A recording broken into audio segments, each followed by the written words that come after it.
live in 3, 2, go. Good morning.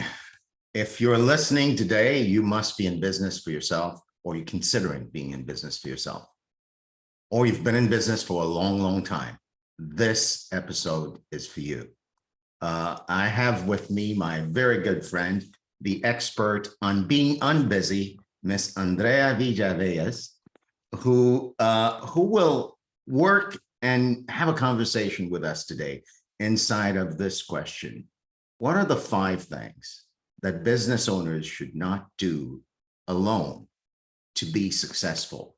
More to come on that. But before we go there, Andrea, I have something to admit to you. I'm currently working on a management book. It's about delegation. Like the delegation of tasks.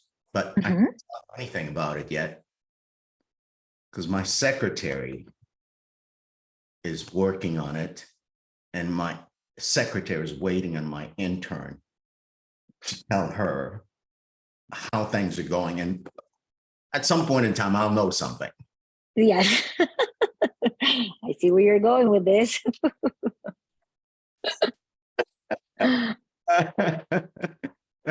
Well, let's go ahead and start the show, Lizette.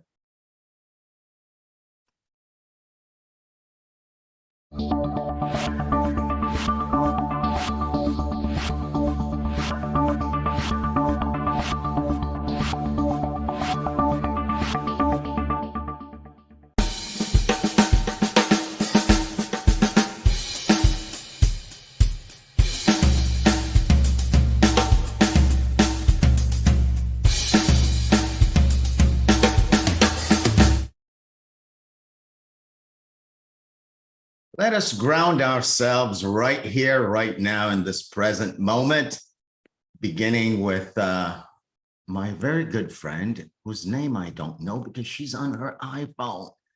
Good morning. If you're on the iPhone, yeah, that's you. That's you. Come on, come off mute and say your name for us. Hi, Rashida. Good morning. My name is Andrea Ortiz. Welcome, welcome. It's great. Thank you. Rashida invited me. Oh my God, Rashida's having grandchildren. That's my sister. Good morning. Welcome. Good morning.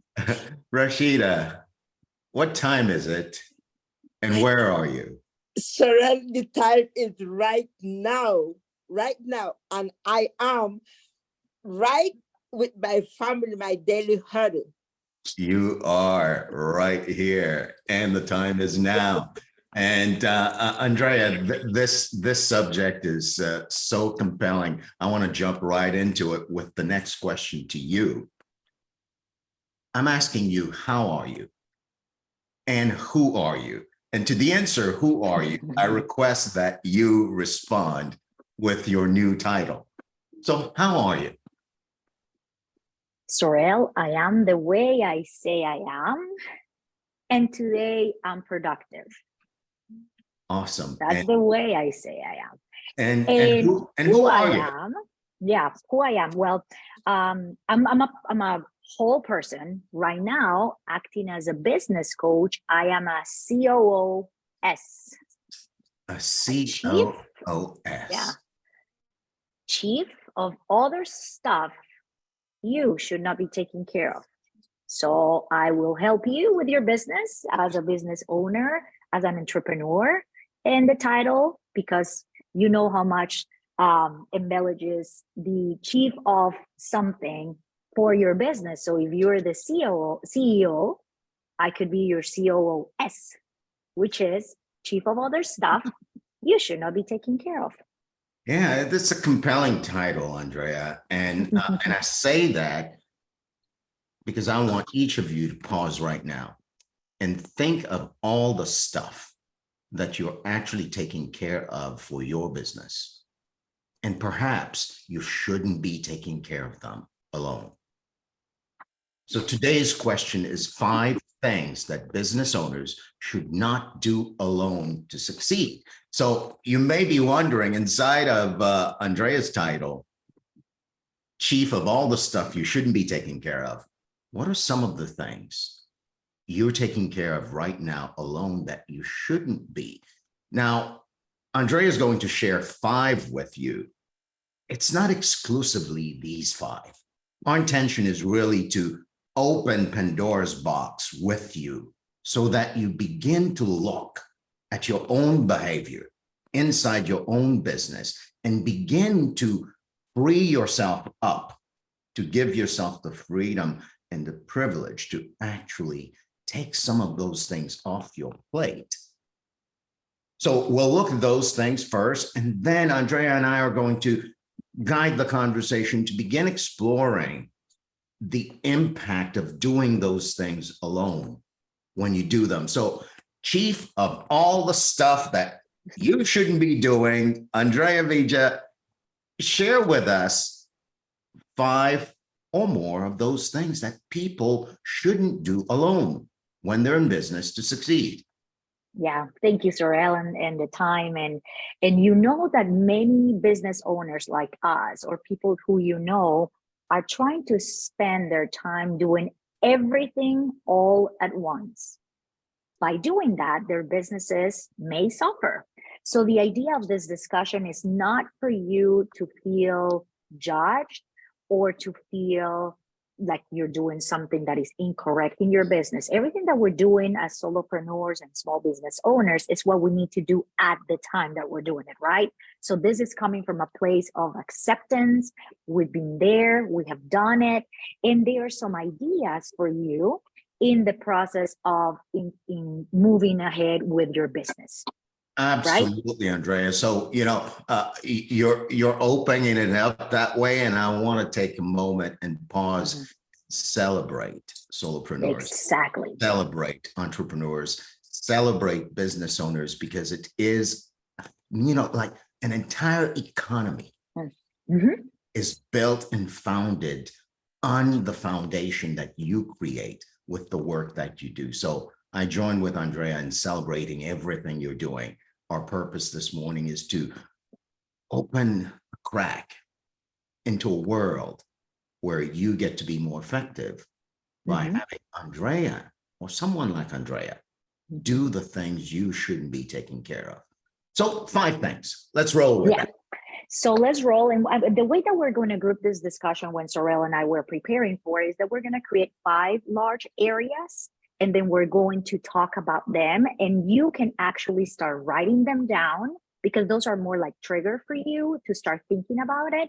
And then we will share additional things that we want to do as a group so we can actually create a community of thinkers like us about things that we can share with others. The bulk of the work, share the heaviness, the rocks in our backpack to be shared with other people. So the first one, accounting and financial management. That's the first theme of group of things that you should not be doing at all or alone. Remember, this is a 2-tier. You may come back and say, hey, Sorel, Andrea, I do need to do those things. I'm not in the point of being able to delegate completely, like Sorel was saying at the beginning, to your assistant, to your secretary, or another person, but you should not be doing them alone. Accounting and financial management is number 1. Legal matters, super important that you have the expertise and the support for somebody that not only does that, but also has your benefits, your priorities at front. Number 3, marketing and branding. We're going to go into, I'm just going to give you a big intro and then we'll go into each one of them. Number 3, marketing and branding. Super important. The way that you communicate to your audiences, the way that you present your business to your audiences, the way that you solve their problems must be clear. And you should have at least knowledge or work with somebody that has that. Technology and IT support. That's number 4. That's a big arena into, you could be an IT expert and your business is in that, but you also should have support for the crucial component of what is technology and IT. Number 5, which is this big arena of operations, daily activities that you are going to be using or conducting in your business that are going to help you grow and move ahead. That's number 5. And that big bucket of number 5 could include coaches like Sorel, like Gio, like me, supporting you in whatever expertise we have to create that arena into which you can develop your activities and your expertise about what you do. So those are kind of the 5 things. Let's start each one of them. Buckets, right? And 5 big buckets. In each of these buckets, Andrea, let's take a moment and give people listening, you know, whether you're sitting in Orlando listening, whether you're in Africa or Haiti and you're running a business, you can look and see, yeah, when was the last time you did your own books, balanced exactly accounts, or spent weeks and months trying to prepare your own taxes? Now that's the area of accounting and finance. And correct. I'm myself, right? In the area of technology, when I first started in business, Andrea, I built my own website. It took me months. It was always a work in progress. You know, it was good. It saved me money. But in the long run, I don't know whether or not I really benefited other than having the satisfaction to say, yeah, I went to school and I did that. So those are 2 that come to mind. Now, in the areas of operation, what is your experience? What do you see that people do alone, on their own? Operations start from the beginning of what your vision is. So let's say that people sit down and write by themselves their mission statement, but they don't have specific economical drivers that are going to help them set the vision of their business. With those economical drivers, you will create standard operating procedures. For example, as simple as, how do we make a phone call to sell our product?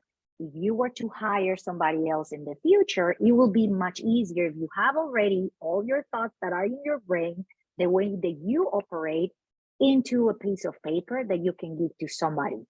So those are a little bit of process and operations, from the beginning of what your vision is, the mission of your business, and implementing meetings in which you can track progress. That's an example of things that you could do. Make professionalizing something important in your business. And we're saying, though you may have skills to do it, though absolutely, you may know how to do it, often you and I, as entrepreneurs, would fall prey to this. I call it a myth, right? I know how to do it. Maybe if I do it on my own, alone, I can save money. Exactly. Oh, Zoril, you nailed it. So when I was working with my business coach, one of the things, or my business coach will say, like, okay, Andrea, so you have an idea of either the money that you will be making a year or the money you want to make in a year, right? So you put that number at the end, you have X, let's say 100. 100 is your number. You should have, not because you're going to charge people this amount of money, but you should know how much is 1 hour of your time as a business, as a solopreneur. If that amount of money is less by you paying somebody, it's a no-brainer. You're losing money by you doing it because you're paying somebody that is more expensive, you, the time to do that activity. So it could be less of an emotional discussion when you are able to put numbers associated with the time you're going to spend in that activity. So for you, or hypothetical solopreneur, could you go through this math of actually creating and attaching a specific number to what your time is worth on an hourly basis? Absolutely. So it could be as a big number. Let's say that we decided it's $100,000 a year you want to make. I'm making 100 because it has 100 and it's easy to divide, right? So you start with the amount of money you say you want to make a year. Exactly. It will be the same question as how are you? Well, the way I say I am. So how much money you want to make a year? I want to make 100K. That number, you divide the amount of hours you want to work in the year. That will be deducting vacation, holidays. If you only, like me, want to work 4 days a week, so your hours, you are only going to be able to work, I'm making a number right now, 1,800 hours a year. Now, I like that, Andrea, because Right. when people first start a business, at least when I did, Mhm. I kept thinking, well, gosh, it's me. My hours are mine. So I'm just going to spend all of them on the business. And I ended up Exactly. working 60 plus hours a week. That's not the need. Actually, Mhm. if you take 60 plus hours and you multiply that by 10 weeks, that's 600 hours. You multiply that by 10 periods in the year, that's a ton of hours. That's and a if lot of you hours. divide $100,000 into that, you're working for pennies for yourself. Yep, So absolutely. the idea is not to pile on a bunch of hours. The idea is to Nope. actually say, I'm going to work no more than 25 hours a week. Exactly. And then and the beauty of that, Sorel, is you are creating your own standard procedures. Remember, we were talking about it, which are boundaries.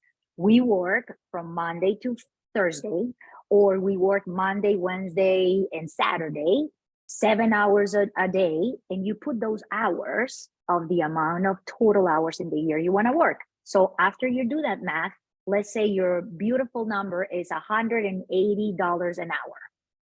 Bingo. Right? I am worth $180 an hour. So if you believe that is going to take you, like you say, 2 weeks to create your website, just start adding that. 2 weeks is not just 2 weeks, it's 7 hours a day times 5 times another week. We're talking about that. And then you multiply the hours. That's 70 hours times Mhm. 180. So your time invested to You're doing paying your yourself. own thing is $12,600. So Exactly. typically a website that you outsource to an expert could cost you anywhere between $2,500 to $5,000, depending on what you're looking. So the point that Andrea and I are making is this. Yes, it may feel good. It may sound attractive because you're not paying out $5,000 to create XYZ by an expert. You're doing it yourself, but guess what? You're paying yourself. No, you're not even paying yourself. It's worse. The opportunity for you to use your time to deliver services to your client. Exactly. For those 70 hours, that's gone. So you're actually leaving thousands of dollars on the table to do something yourself. So that's a huge impact on your business, on your ability to grow professionally, your ability for your business to expand, and for you to serve your clients effectively. When you do something that an expert should be doing for you. Exactly. For example, the calculation, let's go back to the first theme, the accounting and financial management. If you're one of those that don't want to wait until April to start collecting all your information so you can pay taxes, you potentially are doing bookkeeping and organizing your receipts on a weekly basis. One time, 15 minutes, you organize it. Well, start adding those hours, right? So if you believe that by the end of the year, you could pay somebody to do that, that should be a no drama decision. But if you still want to do it and it's very quick, again, we're not saying you cannot do it. Of course you can, but you should not do it alone. Legal matters is like being like setting up your business. Oh my God. LLCs. Raise your electronic hand or put a 1 in the chat if you've ever gone to Office Depot. Got a boilerplate contract to create one of your contracts. Absolutely. Intellectual property. What if you have a brilliant idea and one of your products is called X, Y, and Z and you want to do a trademark or compliance for quality control of the things that you offer as a business? Consulting an attorney specialized in business law can help you navigate those matters, Yeah. all of them.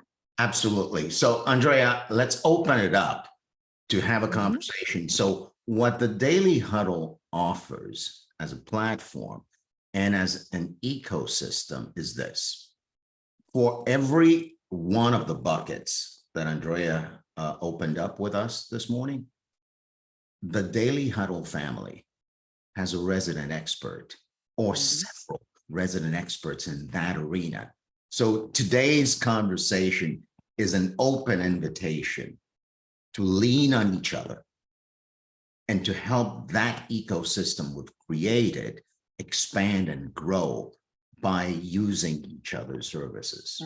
Absolutely. That's exactly the narrative, Soraya. So you are the chief of all the things that people shouldn't do on their own.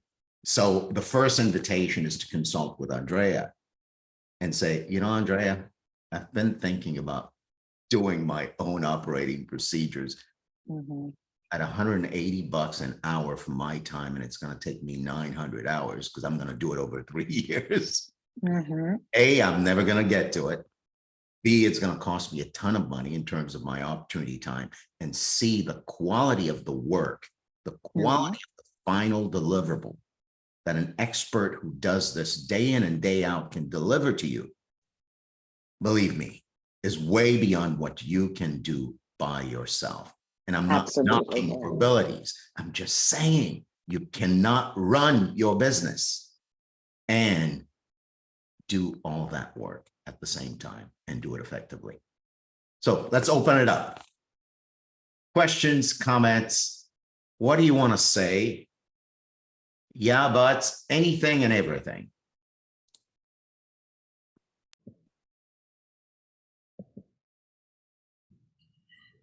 Well, I'd like to say this, Mastermind, Sorrel, and to my Daily Huddle family. They say first have the desire to do, and the how to do will develop. I know quite often we can tend to have the thinking that, you know, as you just mentioned that, okay, I don't have the money available necessary to do this and to do that. And when you look at, they say most businesses fail within the first 3 to 4 years or 5 years or whatever it is, you know, what those statistics are. You've heard them, we heard them 1,000 times. And one of the general reasons is because of undercapitalization. They didn't have enough money to absorb periods of times when things are a little, you know, before that cash really, that money starts really flowing in.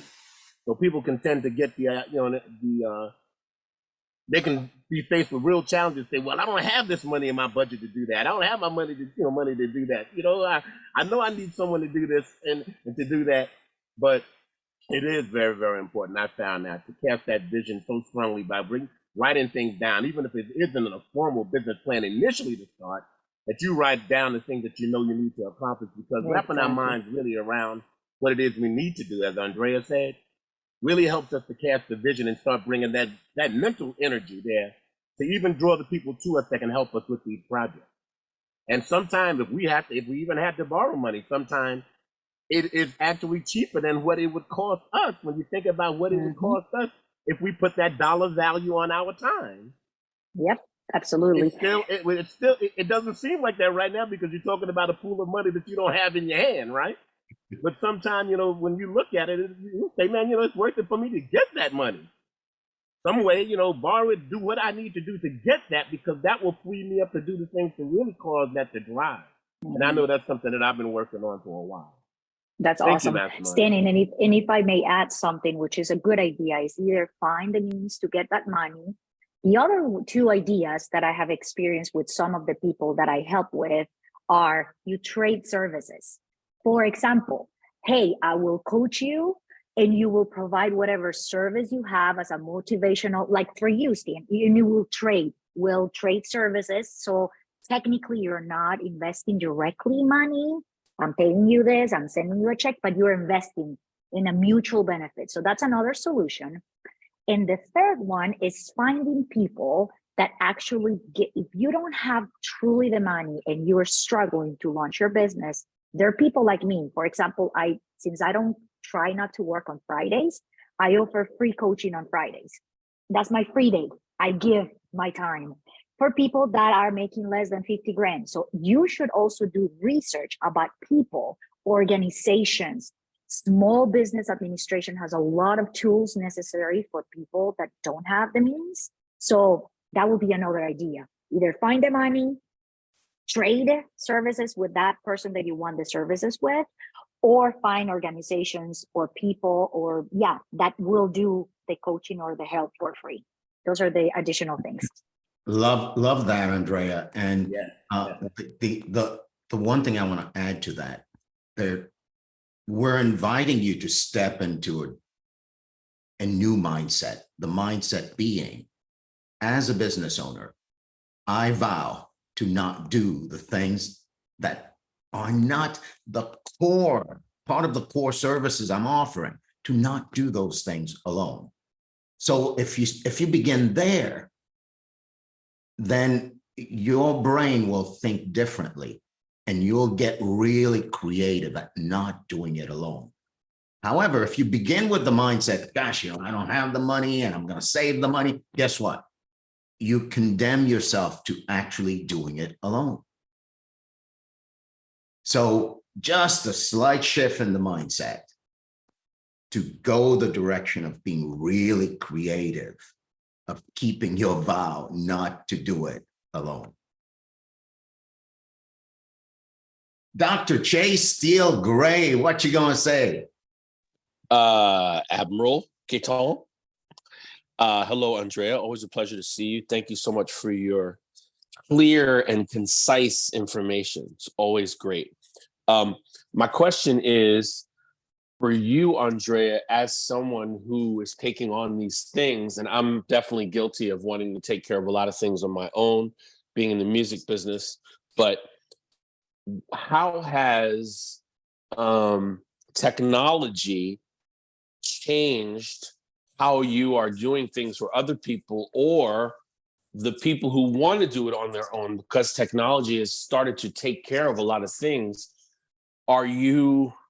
Would you suggest using some more of those tools? Or are you basically like definitely talking about an analog way of like actually humans taking care of things? Like, what is your take on that?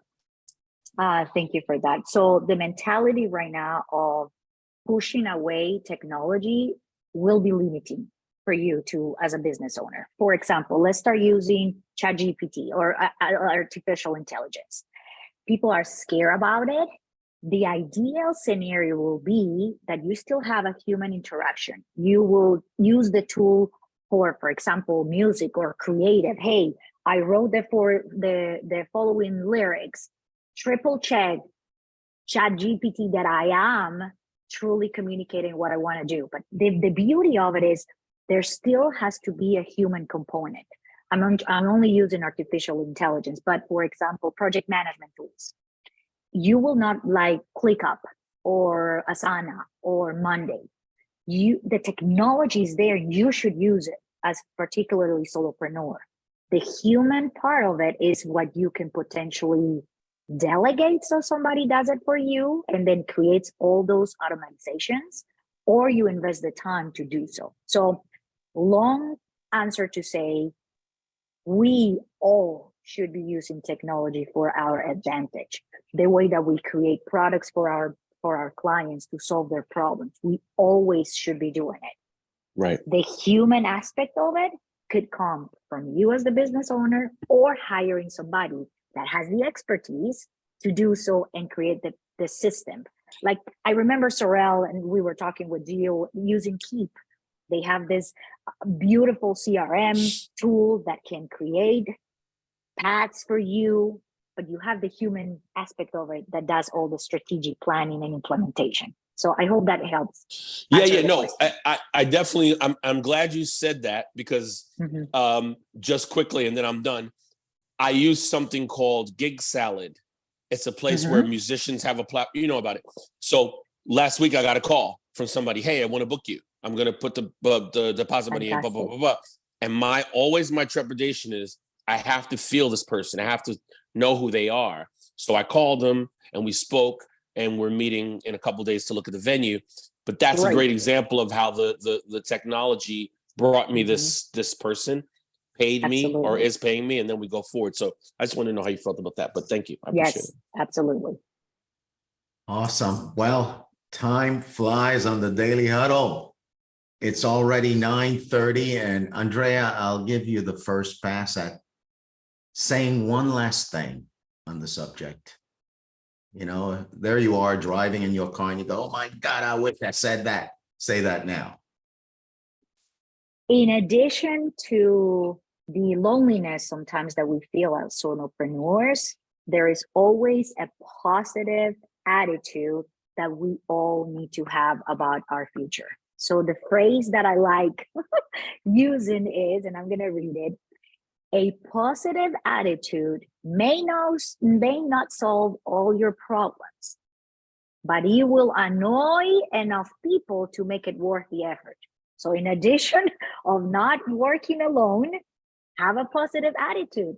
It will help you and annoy enough people to make it worth the effort. I love it. I love it. And so today ends, I'm reminding you that the Daily Huddle is your ecosystem. The Daily Huddle is your family. When you need something in the realm of something you shouldn't be doing by yourself, drop us a line, go on the Facebook page for the Daily Huddle, say, I'm looking for this. And I guarantee you, you will find it here, because that's why this place was built. To feed you, to give you the resources, the skills, and the connections you need to expand and grow your business with less stress. So with that, we'll end today's show and invite you to join us on Monday for Money Monday. We're here every single day as a family to feed you with a shot in the arm and a shot in the heart. We love you, and we end this way. Love always. Give of everything you have. Eat mostly plant-based, and by golly, if you need to have a hamburger, put a bunch of lettuce and tomatoes on it. That's you, right, Stacy? Still struggling. I'm still struggling. Stress less. Sleep. Get at least 7 hours. Get some rest. And move your body. It will pay dividends for you over time. And last but not least, my good friend, Dr. Monica Ogando, loves to say, check your assumptions. And to borrow a phrase from a famous rapper, she also says, check yourself before you wreck yourself. This is our show, folks. Have a great weekend. We'll see you on family. One love, guys. One love. Love you all. Thank you, everyone. For coming. Thank you. Awesome information. Have a great weekend. Have an awesome weekend. Thank you.